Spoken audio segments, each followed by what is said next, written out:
دەم باش بینەرێن بەڕێز خۆشحالین ئەمە هین گەشتنێ ئێکودو ji بۆی پێشکەشکردنا دیدارێکە تایبەت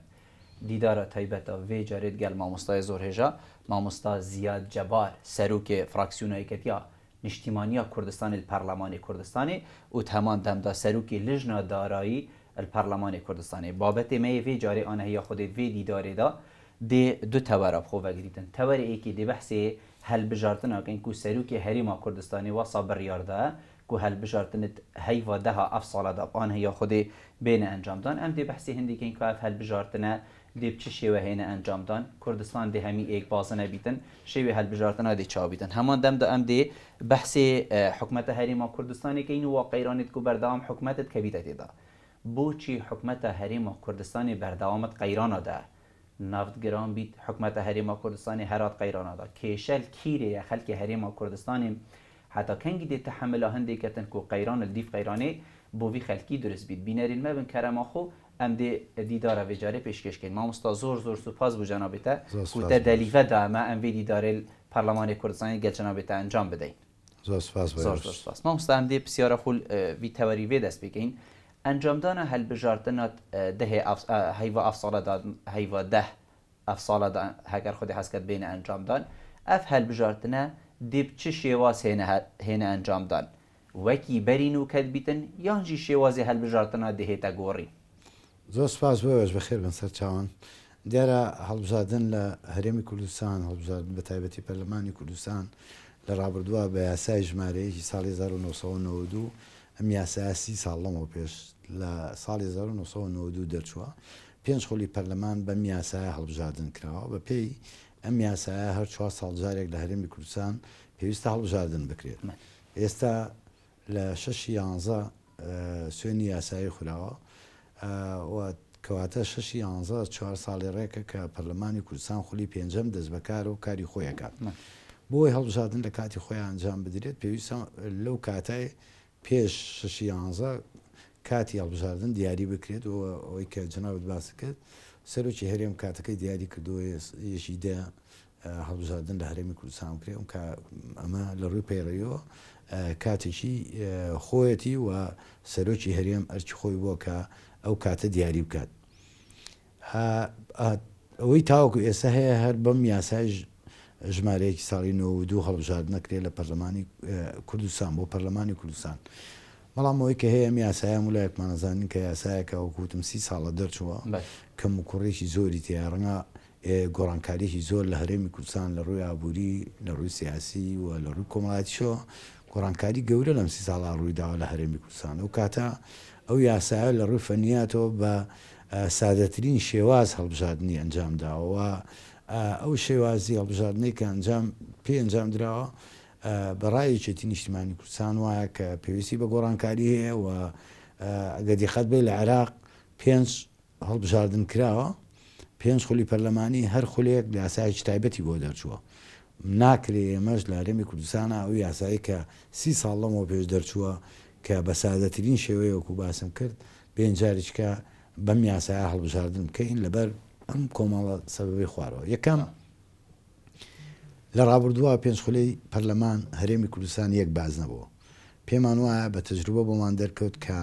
هەرێمی کوردستان پێویستە بازنەکان جیا بکرێتەوە بۆی هەر ناوچەیەکی دیاریکرا و بە تایبەتی ئێمە داوامان کردووە کە بکرێتە 4 بازنە لەسەر ئاسی پارێزگاکانی هەرێمی کوردستان هەر پارێزگایەک بازنێک بۆ ئەوەی هەموو پارێزگاکانی هەرێمی کوردستان لە دهۆک لە هەولێر لە سلێمانی لە هەڵەبجە هەر یەکەیان بە پێی ڕژماری دانیشتوانی خۆی نوێنەرایەتی خۆی بنێرەتە پەرلەمانی کوردستان و بۆی نوێنەرایەتی ناوچەیشی دیاری کراو بکات بۆی بتوانێت بە دوواداچوو نیورد بکات بۆ کێشە و کەم و کوڕەکانی ناوچەکانی خۆی نەک ئێستا ئەم نایەکسانەیەکیە نادات پەروەریەکی دیایە کە ناوچەی وایە کە ژمارەی ئەندامانی زیاترەوە ناوچەی وایە ژمارە ئەندامانی کەمترە نەک بۆ حیزبێکی دیاریکراوە ئێمە بەگشت لەسەر ئاستی هەرێمی کوردستان باسەکەین کە پێویستە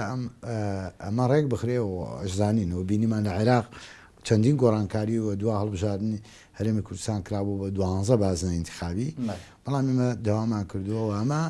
خواستی بەشێکی زۆر لە هێزە سیاسەکانە بۆی بکرێتە فرەبازنە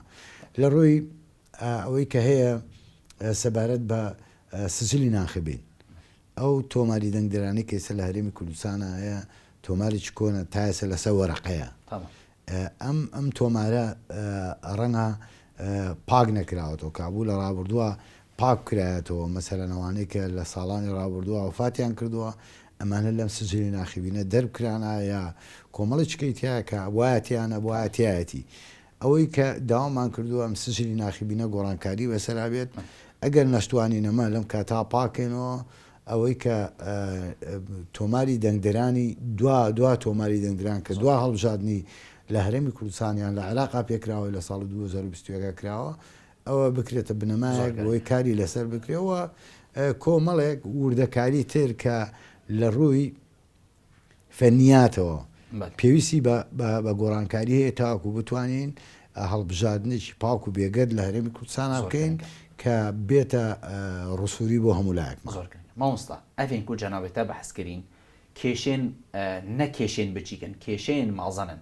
بۆچی ئەف کێشە هەمید vێگاڤێدا کۆن بوون بۆچی حکومەتە هەرێما کوردستانی لە دەست کاربوونا خویا کابینا vێگاڤێک و ئەم تێدا بۆچی دەستپێکی ئەف کێشە چارەسەر نەکردن مەسەلەن ئەوە جەنابێتە گوتی ناوێن مریا هێشتایان تێدا ڕازڤەکردنا یاسا هەلبژارتنا کویا بەری 30 ساڵایە یعنی دانانا بازنەوە بۆچی بەری نوکە کارتێدا نەهاتەکردن آخر حکومت هەکە نەشیا بیتن ئەvە هەندە ساڵە vê چارەسەرکردن دێچاوە شێتن ئەدوا چەند هەیڤێت کێم دەوا کێشێت و ساید مازن چارەسەر کرد ئەم بابەتە بابەتی ئیشی حکوومەت نییە ئەرشی حکوومەتیش نییە ئەوە ئیشی حکوومەت نییە بە ئێستاشەوە بابەتی هەڵبژاردن ئەکەوێتە سەر سەرۆکایەتی هەرێم و سەرۆکایەتی پەرلەمانی کوردستان و یا بڵێن پەرلەمانی آخر بوو ئەواژی هەمان دەمدا کاری خۆ نەکرد ئێمە بۆ هەردوو یاساکە هەم بۆ یاسای هەڵبژاردن کە هەموار بکرێتەوە و هەم بۆ کۆمیسیۆنیش کۆمیسیۆنی باڵای هەڵبژاردن لە هەرێمی کوردستان کۆمیسیۆن لە کۆتایی مانگی 11 2019ەوە کۆتایی پێهاتۆ لە ڕووی قانونیەوە 2019 لە 2019ەوە کۆمیسیۆنی باڵای هەڵبژاردنەکانی هەرێمی کوردستان کۆتایی پێهاتووە بۆ کۆمیسیۆنیش و بۆ قانونی هەڵبژاردنیش ئێمە کاتێکمان لە بەردەسە نزیکەی 7 مانگمان ماوە بۆ هەڵبژاردن ئەگەر ئەم ئیرادەیە لای هێزە سیاسەکان هەبێت کە لای یەکێتی نیشتیمانی کوردستان هەیە میرادەیە کە بتوانین لە ماوەیەکی کەمە ئەم قانونانە ئەتوانین هەمواریان بکەینەوە لە کاتی خۆشی هەڵبژاردن ئەنجام بدەین ئەتوانین لە کاتی خۆشی هەڵبژاردن ئەنجام بدەین بەڵام ئەوەی کە گرنگە بۆ هەموو لایەکمان ڕێگیری کی ڕێگیری لێتکات مامۆستا و ئەڤێن جەنابێتە گوتی مادەم ئێکەتی داکوکی لێتکات و ئەف کارە بێتە ئەنجامدن ڕێگر پاکیە با من شتێکت ئارز بکەم دیارە لە ڕابردووە لە پێگەێنانی کابینەی نوێی حکوومەتی هەرێمی کوردستان یەکێتی نیشتیمانی کوردستان و پارتی دموکراتی کوردستان اتفاقیی سیاسیان هەبووە و هەروە پارتی و لەگەڵ بزودنەوەی گۆڕان اتفاقی سیاسیان هەبووە لە هەردوو اتفاقی سیاسیەکە هاتووە بەنەس هاتووە کە هەمواری یاسای هەڵبژاردن بکەینەوە بە شێوەی سازانێکی نیشتیمانی توافقێکی سیاسی لە ناو هێزە سیاسەکانە بێ ئێمە دوایەوەی لەم پەرلەمانی کوردستانە سەرۆکاتی سەرۆکی فراکسیۆنەکان لەگەڵ سەرۆکاتی پەرلەمان 5 کۆبوونەوەمان ئەنجام ماوە لەو کۆبوونەوانە دیارە کۆمەڵێک خاڵی هاوبەشمان هەیە و خاڵی جیاوازیشمان هەیە یەکێتی بەردەوام جەختی لەوە کردوتەوە هەموارکردنەوەی یاسای انتخابات کۆمیسیۆن مەسلەی دەستور ئەم یاسانە ڕەهەندی نیشتیمانیان هەیە پێویستە سازانی نیشتیمانی لەسەر بکرێ پێویستە تەوافق بکەین تەنیا ئەوە نەبێت بە دوو هێزی سیاسی یا بە زۆرینەوە کەمینە لە ناو پەرلەمانی کوردستان تێپەڕێ پێویستە هەموارکردنەوەی قانونە پەیوەندی بە تاک بە تاکی خەڵکی کوردستانەوە هەیە پەیوەندی بە هەموو هێزە سیاسەکانەوە هەیە پێویستە هەمومان سازانی لەسەر بکەین لەبەرەوەی ئەم یاسانە ڕاندی نیشتیمانیان هەیە ئەمە یاسایەک نییە بە زۆرینەوە کەمینە ناو پەرلەمان تێپەڕێ لە خاڵە هاوبەشەکانمان ڕێکەوتین دوجار کە هەمومان هەموو فراکسیۆنە جیاوازەکانی پەرلەمانی کوردستان کە ئەمانە نابێ بە زۆرینەوە کەمینە تێپەڕێ ئەبێ دابنیشین تەوافقیان لەسەر بکەین و بسازین لەسەریان و هەمواری یاسای انتخابات هەموار بکەینەوە و کۆمیسیۆن کارا بکەینەوە یانەوە تا بەو شێوەی کە ئێستا هەیە کارای بکەینەوە دەنگی پێ بدەن یان گۆڕانکاری لەو دەستەی کە ئێستا هەیە لە 9 کەسە لەمە گۆڕانکاری ئێمە ڕێکەوتوین لەسەرەمە کە هەمومان یەکێتی نیشتیمانی کوردستان ئیلتیزامەکا بەم بڕیارەوە کە ئەمانوێت توافقێکی سیاسی لە ناو هێزی سیاسەکان لەسەری کرێ بەڵام جەختەکەینەوە لەسەرەوەی کە قانونی انتخابات پێویستە هەموار بکرێتەوە ئێستا ئەمە پرۆژەکە ئامادەیە پرۆژەکە بەشێکی زۆری هێز سیاسەکان ڕەنگە بڵێم هەموو هێز سیاسەکان تەنیا پارتی لەگەڵەوە نەبێ بۆ هەموارکردنەوەی ئەم یاسا ئەو پرۆژەیە ئامادە و مێ دەکەم کە ئەم پرۆژێ بێتە پرۆژەیەکی نیشتیمانی ئێمەش یەکێتی نیشتیمانی کوردستان پارتی و هێز سیاسەکانی کەش هەموو لە دەوری ئەم پرۆژەیە بین بتوانین بسازین لەسەری و قانونی انتخابات وا بکەن چکە تەنیا شتێک هەڵبژاردن هیچێکە لە کۆڵەکە ئاساسیەکانی دیموکراسیەت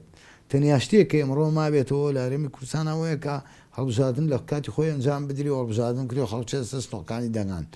خۆ ئەبێ بەدڵی خەڵک بێم قانونە بۆی ئێمازانی خەڵک کەمە چێتە سنوڕەکانی دەنگان بۆی خەڵکی زیاتر ئەو مافەی کە هەیەی بتوانێت اخراجی بکات. مامۆستا جانۆمێتە بەحسی هەندێک کرد و هەمی هێزێت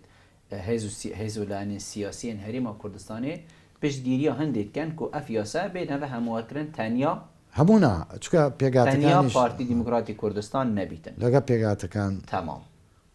خەلەل کێشەت کیرێدایە و پارتی نەبێتن ئەف یاسا بێتە هەموارکردن مادەم بوو خەلکی باشە مادەم بوو سیستەمی دیموکراسیەتی باشە بوو چی من ناوینانێم خەلەل چکە ئێمە هێزی سیاسین هەر یەکەمان سیاسەتی جیازمان هەیە ڕوویا و تێڕوانینی جیازمان هەیە بۆ هەڵبژاردنیش حاڵتیش تەبیعیەکە جیاوازیشمان هەبێت یعنی من ئەم حاڵتە ناتەبیعی نییە حاڵتەکە تەبیعیە کە جیاوازیمان هەبێ بەڵام هەمومان هەبێ و ئیرادەیەمان هەبێ کە بسازین لەسەرەوەی بگەینە ڕێکەوتن ناکرێ هێزێکی سیاسی هەر بە پێداگر بێ لەسەر ڕاو بۆچوونەکانی خۆی لەبەرەوە ئێمە پێمان وایە بێ بسازێنە سەری بەڵام جیاوازیەکان نابێت ئەوەی کە بڵێ ئەرقەلە دروزە بێ کە ئێمە مێدی زۆرم هەیە کە لە داهاتووی نزیکا بتوانین بگەینە ڕێکەوتن و ئێمە بە مطلقی لەگەڵەوەین کە قانونی هەڵبژاردن ئەبێ هەموار بێتەوە ئەگە قانونی هەڵبژاردن هەمووان نەکرێتەوە ئەو هەڵبژاردنەی کە ئەنجامی دەین ناتوانین گرنتیەوە بین بڵێن هەڵبژاردنێکی پاک و بێگەل لە هەرێمی کوردستان نەکرێت. زۆر کرد مامۆستا ئەنجامدانە هەڵبژاردنە بازنێت جدا جدادا یعنی وەکو یەت حکومەتە عێراقێک و بەری چەندێکی هاتنە ئەنجامدان بازنێت جدا بوو یعنی هەر محافظەیەک بیتن چەند بازنەیەک بوو بێجارێ هەرێما کوردستانێک وەکو جەنابێتە ئاماژە پێکردی ببنە 4 بازنە باشییا وێ چەندی چدایە و 4 بازنە هەبن هەڵبژاردن سەروی سیستەمی بێتە بڕێبەت برن گرنگترین شت کە من لە سەرەتا باسم کرد کە بیکێتە 4 بازنە هەر پارێزگایکی هەرێمی کوردستان بە پێی ژماری دانیشتوانی چەند نوێنەرایەتی لە پەرلەمانی کوردستان بەرەکەوێ لە سنووری پارێزگاکەی خۆی نێرێتە پەرلەمانی کوردستان ئەو نادادپەروەریەی لە نردنی نوێنەرایەتی بۆ ناو پەرلەمانی کوردستان هەیە نامێنێ ئێمە بە تەجروبە بۆمان دەرکەوتووە کە نەمانتوانیوە نوێنەرایەتەکان هەر سنووری پارێزگایەک بەقەدەر ژماری دانیشتوانی خۆی کە چەندی بەرەکەوێ نوێنەرایەتیەوە نێرە بنێرێتە پەرلەمانی کوردستان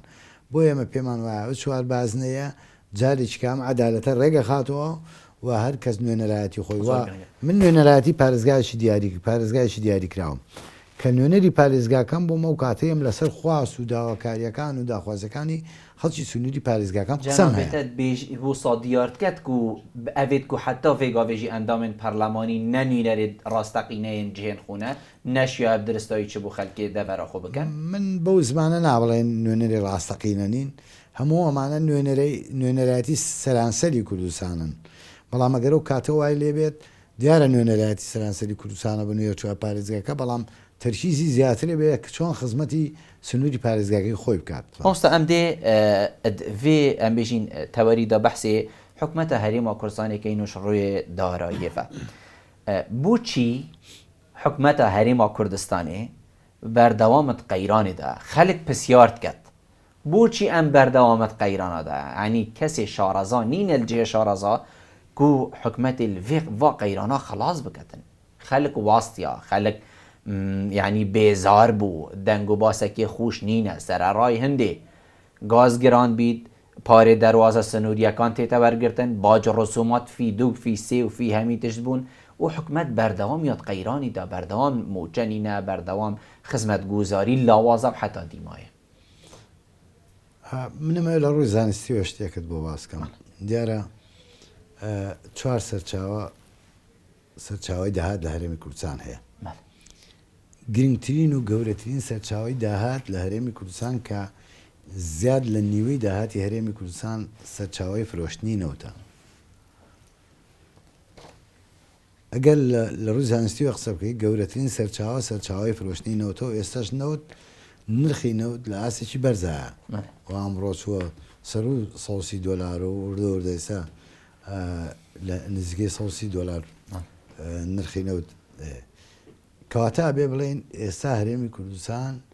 لە ڕووی داراییەوە دۆخی دارایی لە ئاستێکی باشایە ناکرێ بڵا لە ئاستێکی خراپە ناکرێ بڵێن لە قەیرانی دارایی ئێمە لە قەیرانی داراییان ئێستا ئەوەی کە هەیە بریتە لە ناشەفافیت لە هەرێمی کوردستان ناشەفافیت هەیە و نادادپەروەری هەیە لە هەرێمی کوردستان ئەمەش بۆچی ئەگەڕێنینەوە دیارە ماوەی 8 ساڵە لە هەرێمی کوردستان قانونی بودجە نییە خاڵی یەکەم 8 ساڵە لە هەرێمی کوردستان قانونی بودجە نییە لەم پەرلەمانەی کە ئێستا جەنابەتی لێی خولی 4 ڕۆیشت و تێپەڕی پرۆژەی بودجەیان نەبینی لە حکوومەتەوە پرۆژەی بودجە بێتە پەرلەمانی کوردستان و بکرێ بە قانون وا خولی 5 بەرەو کۆتاییە ڕۆین تاوەکو ئێستا پرۆژەی بودجە نهاتۆتە پەرلەمانی کوردستان و بکرێتە قانون لە پەرلەمانی کوردستان ماوەی 8 ساڵە پرۆژەی بودجە نەهاتوە قانونی بودجە لە هەرێمی کوردستان نییە کە قانونی بودجە نەبوو کۆمەڵێک سلبیات دروست دەبێت کۆمەڵێک لاوازی حکومڕانی دروست دەبێت یەکەم ناعەدالەتی ئەوەی کە ئێستا قساکرێت لە ناوچەیەک و بۆ ناوچەیەکی کە پێ ئەڵێ حکوومەت نەیتوانە خزمەتی ئەم ناوچەیەکان فلان ناوچەی زیاتر خزمەت کردووە ئەمە بەهۆی نەبوونی قانونی بودجەوە کە قانونی بودجە بێتە پەرلەمانی کوردستان بک پرۆژە بێت و بکرێتە قانون ئەو کاتە هەموو ناوچە جیاوازەکان بەبێ جیاوازی خزمەتیان پێشکەشەکرێەوە پارەیان بۆ تەخسیسەکرێ بۆ خزمەتگوزاری دوو ناشەفافیت کە ئەمە دوو خاڵی ئەساسین ئێستا خەڵکی کوردستان هەموو معناتەکەی ئەم دوو خاڵەیە ئەو ناشەفافەتی لە سەرچاوەکانی داهات لە هەرێمی کوردستانە کە کەس نایزانێ کەس نازانێت داهاتی هەرێمی کوردستان چەنە لەبەرەوەی قانونی بودجەمان نییە ئەگەر قانونی بودجە هەبێ و پرۆژەی بودجە بێتە ئەم پەرلەمانە پەرلەمان نەشێت دەوا بکەن و ئەو پرۆژە بودجە بێتە ئێستا بۆت باسەکەم ئەمە ژێکێکە لە خاڵە لاوازەکانی کە ئەم ناشەفافێتە دیار نییە سەرچاوی داهاتی چەنە دیار نییە داهاتی هەرێمی کوردستان چەنە دیار نییە خەرجەکانی هەرێمی کوردستانی چەنن ئەمە دوو خاڵی لاوازی سێم خاڵی لاوازی تاگڕەوی لە حکومڕانی بەمە دروست دەبێت تاگڕەوی لە حکومڕانی تەنیا ئەنجومەنی وەزیران بڕیارەدات ئەگە قانونی بودجە هەبێ هەر وەزارەتێکە زانێ بۆ ساڵی 2022 چەند پارەی بۆ تەخسیس کراوە و پرۆژەکانی چۆن ئامادەکاوە چۆن خەرجەکە و پلان و بەرنامەی خۆیە بێ ئێستا یەک وەزارەت هیچ پلان و بەرنامەیەکی نییە جەنابێت چەندی دیار کرد و ئەف حکوومەتە حتا ڤێگاڤێ بڕیارên تاکڕەوە بڕێوەت چوە بەڵێ لەبەرەوەی قانونی بودجە نییە لە ئەنجومەنی وەزیرانەوە بڕیارە درێ لە سەرۆکی حکوومەت بڕیارەدا وەزارەتەکانیگە هیچ پارێکیان بۆ تەخسیس نەکراوە قانونی بودجە نییە من ناڵم شکلینە بەڵام کە قانونی بودجە هەرهاش چ نەبیت پاچت مینیت بڕوانە ئەگەر قانونی بودجە نەبوو وای لێ دێ هەموو بڕیارێک لە ئەنجومەنی وەزیرانەوە درێ واتە تاگڕەوی لە بڕیاردانە دروزەوێت تاگڕەوی لە سەرپا دروزە بێ و خاڵێکی تر کە زۆر گرنگە کە هیچ کام لەمانە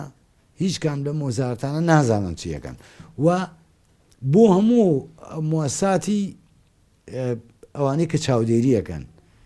ئەوانەی موەساتی ڕقابین لە هەرێمی کوردستانە پەرلەمان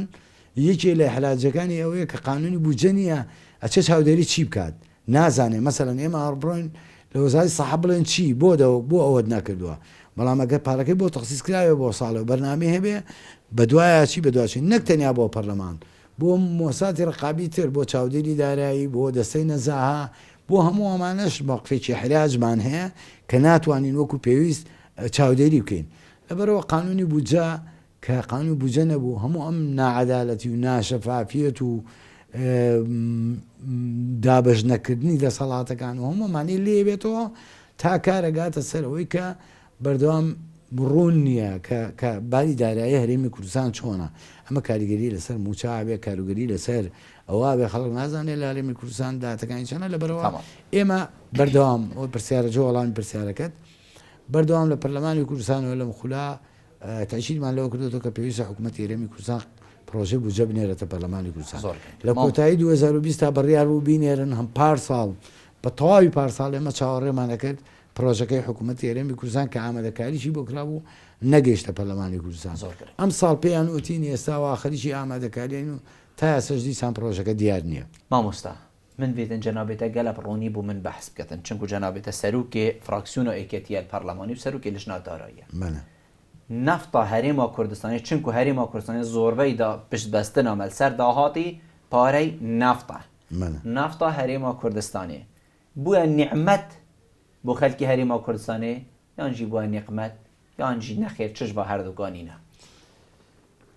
دیارە نوتی هەرێمی کوردستان ئێستا ڕۆژانە لە هەرێمی کوردستان لەسەر 450,000 بەرمیل نەوت هەناردا کرێت و ئەفرۆشرێت. ئێستاش خۆتانزان وەکو لە سەرتاش باسم کرد نرخی نەوت لە ئاسێکی بەرزە. بەڵام ئەوەی کە یەکێک لە خاڵە ئەساسیەکان کە ویستم باسی کەم لەگەڵ نەبوونی قانونی بودجا یەکێک لە خاڵە ئەساسیەکان ئەوەیە کە لەم هەرێمی کوردستانە لە سەرچاوەکانی داهاتە نەوتیەکان حکوومەتی هەرێمی کوردستان نەیتوانیوە چاکسازی پێویست کات. ئێمە لە ڕابردووە کە قانونی چاکسازی دەرچوو لە هەرێمی کوردستان ئەو قانونێکە لە هەرێمی کوردستان دەرچوو چاکسازی بوو لە خەرج لە هەرێمی کوردستان. ئێمە ئەو کاتە لە فراکسیۆنی یەکێتی بەردەوام قسەمان لەسەرەوە بوو کە پێویستە چاکسازی لەسەر چاوەکانی داهات بکرێت.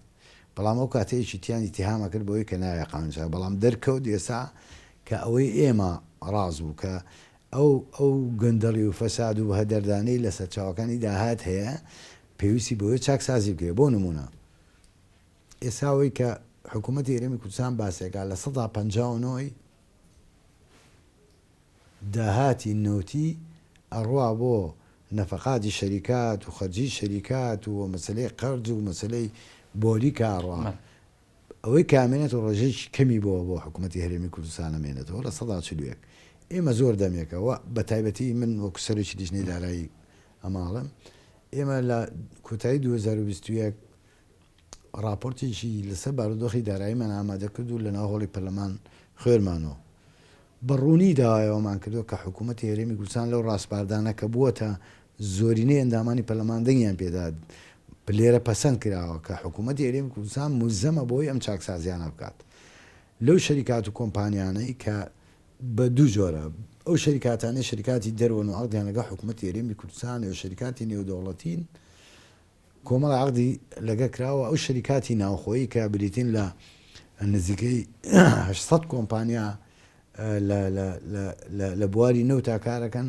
کەمە بە هەدەردانێکی زۆری دای پێویستە حکوومەتی هەرێمی کوردستان چاکسازی لەم مەجاڵا بکات. ناکرێت کە نەوتە فرۆشین کە ئێستا وەکوتم گەورەترین سەرچاوی داهاتی هەرێمی کوردستان نەوتەوە لە بەرزترین نرخە پێویست بوو کە ئێستا لە ژیان و گوزەرانێکی زۆر باشا بووینە موچە لە کاتی خۆی بدرایەوە بارودۆخی دارایی هەرێمی کوردستان زۆر باشوە بەڵام بەشێکی زۆری ئەمانە بە هەدەردان و بە گەندەڵیە ڕوات پێویست بوو حکوومەتی هەرێمی کوردستان چاکسازی بکات. بەردەوام پەرلەمانی کوردستان پێداگرە لەسەرەوەی کە چاکسازی لەم مەجاڵانە بکرێ دوجاری لیژنەی وزا لە پەرلەمانی کوردستان ڕاست پێراوە کە بە دوچوون بۆ ئەمانە بکات. بەڵێ نەوت ئەبێ بێتە خێر و بەرەکەت بۆ میلەتە بەڵام ئەبێ بێتە بەڵام بەداخۆ ئێستا بەهۆی ئەو شێوازی عەقدانەی کە کراوە بەهۆی ئەو ئیشکردنی ئەو شەریکاتانەی کە هەیە نەمانتوانیوە سوودی لێ بینین لەبەرەوە حکوومەتی هەرێمی کوردستان یەکێک لەوانەی کە ئەبێ بە خێرایی ئیرادەی ئەم چاکسازی هەبێ حکوومەت ئیرادەی ئەم چاکسازی هەبێ جا ئیتر ئەمە خەڵکی دەستڕۆیشت و لە هەرێمی کوردستانە لە پشتێوێتی نانیە بڕێ ئەم حەسانیانە بڕێ ئەبێ حکوومەتی هەرێمی کوردستان ئەم هەنگاوە بنێت و بیکارکردن. حکوومەتە هەرێما کوردستانێت بێژیتن کەنگی حکوومەتە فیدرالی پارە فڕێ کرد وێگاوێ ئەمژی دێدا بەشکەین مدێ جەنابێتە بووم بێژیت ئەو چه حکوومەتەکە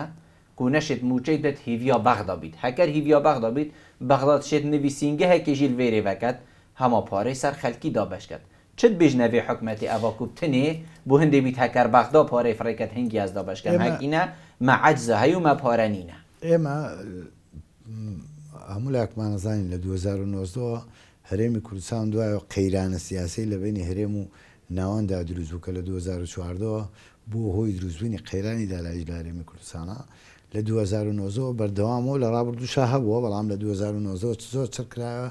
کە حکوومەتی هەرێمی کوردستان کەوتە مفاوزات لەگەڵ ناوەند دوجار ڕێکەوتین لە قانونی بودجەی 2021 عێراق پشتی هەرێمی کوردستان بەو شێوەیە پارێزراو بێ کە ئەو ڕێکوتنەی کە بوو لە نێوانمان بەرهەمی ئەم ڕێکوتنەوە بوو ماگانە 200 میلیارد دینار لە بەغاوە گەیشتە هەرێمی بەرامبەری حکوومەتە هەریمە کوردستانی کو چ بدێتە بەغدایان ئەوە ئەگەر سیرکە ئەگەر بەتەواوەتی خەلارەکە جێبەجێ کرا لەو بڕە ئەڵبەت زیاترە گەیشتە هەرێمی کوردستان بەڵام بۆ ئەوەی کە توایە ئەو وردەکاریەی کە هەیە ئەو تەتقیقانەی کە هەیە لە داهاتی هەرێمی کوردستان و گەڕانەوەی وردەکاریەکەی نامێ بچمە سەری ماگانە 200 ملیار بنێرێ بۆ هەرێمی کوردستان ئەمە لە دوو ڕوێ ڕوویشانەوە بە پێی اتفاقی کە لەگای عێراق کراوەکە بێ و ماگانە و 200 ملیارە بنێرێ و بەشێکی لە ڕوە سیاسیەکەوەیە لەبەرەوە بەڵام ناکرێت سە حکوومەتی هەرێمی کوردستان بەتابێت لەم کاتا بڵێ ئێمە بەبێ 200 ملیارەکەی بەغا موچەمان پێ نادێ ڕاستە چاوەڕێی 200 ملیارەکەی بەغا بکەن بۆی بارودۆخی دارایی هەرێمی کوردستان باشتر بێ بەڵام ناکرێت ئێستا بڵێن حکوومەتی هەرێمی کوردستان بەبێ 200 ملیارەکە موچەی پێ نادرێت بەێ سەبارەت موچەیە خەلکی چونکو خەلک چاوەڕوانی هەندێک کەتن کۆ موچە بێتەدان و دەم بوو دەمی موچەیە تێتە گیرروکردن بیتن حکوومەتە هەرێمە کوردستانی دەنگی بوو دەستی بۆ وێریژی بەتن کو موچەی دەنگووە هەنیاە کو موچەی لێبڕین و دابش بکەتن جەنابێتە سەرروکی لژنە داراییە دێ موچە چاوە هێنە دابشکردن ئەرێ ئەف ساڵە دێوی شێوێ و هەردوو هەیوا بیتن یان دێ باش بیتن هەکەر خۆ حکوومەتە فیدرال جیوی پارەی نەفرێکەتن من مامەڵە لەگەڵ شتی ڕسمی و فەرمیان ئەو دەنگوانەی لە سوۆسیال میدیا ئەوترێ ئەمە ئەوەی شتی ڕسمی و فەرمیە تاوەکو ئێستا هیچ شتێک لەو بارەیەوە نییە کە حکوومەت دەستبەرێ بۆ لێبڕینی موچەیان بۆ کەمکردنەوەی موچە ئەوەی کە هەیە دواکەوتنی موچەیە کاتە هیچ خۆی هەر بەشێکە لە دواکەوتنی شەکە چوو 40 ڕۆژە جارێکی 45 ڕۆژە جارێکی هەروە لێ ئێستا وای لێ هاتووە ئەمە بۆ دوو خاڵی ئەساسیە گەڕێتەوە یەکەم وزارەتی دارایی کە ئێمە لە ڕابردووە بەردەوام ئێمە قسەوەمان لەگە کردوون کە پێویستە ئەمە ڕێک بخرێتەوە 25 ڕۆژ لەم هەرێمی کوردستانە بابەتی موچەکرێتە هەواڵی گەرم حتا کەنگی خەلکی هەواڵی گەرم ئەمە هەواڵ نییە حقی من جینۆمزگینی بیت مۆزۆی موچە هەواڵ نییە لەبەرەوە من نابێ بکرێتە خەبەر بۆی پێویستە کا وەزارەتی دارایی ڕێکی بخاتەوە لە مانگەکە ڕۆژێک دیارریەکە ئاڵێ وەزارەتی سەحات تۆ لە 5 هەموو مانگێک بۆ نمونە یان لە یەکی هەموو مانگە تۆ موچەی خۆت وەرەگری فڵانە وەزارەت لەوەنەی مانگ موچەی خۆت وەرەگری نەک لە 5 مانگەوە موچە ڕابگەێنێ تا 5 مانگی داهاتوو بەردەوامە وەڵا بەیانی فڵان وەزارەتە وەڵا نەوەڵا بەیانی دو فڵان ئەمە خەلەلە پێویستە وەزارەتی دارایی ڕێکی بخاتەوە دوو هەر لە فەنیاتە کۆمەڵە خەلەلی کە هەیە دیارە ئەو پارەی کە نوت کافرۆشرێ بە دۆلارە فرۆشێ ئەم پارەیە بکرێ بکرێتە دینار ئەمە لە بانقی ئارتی لێ ئەم ئاتەڵەوە تەڵاکرێەوە یا داواکرێ لەوەی کە ئەمێنێتەوە لە داهاتی ناوخۆ سەرفەکرێت ماگانە وەزارەتی دارایی نووسراوە کاتە باقی منارە لە هەولێر و نووسراوی شکا بۆ وەزارەتی بۆ بانقی ئاشتی لە سلێمانی کە هەر یەکەتانەوەنە دابین کەن بۆ موچە من لە حەزم کردووە کە 25 مان موچەی ئالان نەکرێت دەڕۆژ دوایەوە نووسراوەکان کراوە بۆ ئەو دوشیان لە کە مەفروزە دەڕۆژ پێشەوە بکرێ چکە ئەوانیش کاتێک تۆ بە باقی مناریا بە باقی ئاشتی ئەڵێ 7 ملیار یان 90 ملیار دینار ئامادە بکەن 90 ملیار ڕقەمە یعنی پێویستی بۆیە کە کاتێکی لە بەردەسابێ لەبەرەوە گە پێش ئالانکردنی موچە ئەم ئاگادارکەیتەوە بۆ ئەوە نەک چەند ڕۆژە دوای ئالانکردنی موچەوە گۆڕانکاری لەو مەسلەی دینار و دۆلارەش ئەمە فەنیاتە نابێ خەڵک بەمەوە مەشغوڵ بێ نابێ خەڵک باجی ئەمە بدا ئەبێ وەزارەتی دارایی بەرنامەی هەبێ بۆ ئەمە هەموو مانگێک ئەمە ڕێخە ناکرێ و مانگی ئەمە بێتە مشکلە و مۆزوعی داهاتی نەوت و ئەوانەش تۆ ئێستا لە ئاسیی بەرزایە کە ناکرێت هەرێمی کوردستان موچەخۆرانی هەرێمی کوردستان لە کاتی خوا موچەوەڵ زۆر سپاس مامۆستا و جەنابێتە ئەفدەلیڤەدا ئەمە ئەم بێدیدارێت گەل جەنابێتە ئەنجام بدەین زۆر سپاس بووتە بینەرێن بەڕێز زۆر سوپاس بۆژی کۆهین بینەرێن مەبوون دیدارێن بهێت دەئان هەیە خودێ مەوهەوە ژوانە بمینم خێر و خۆشی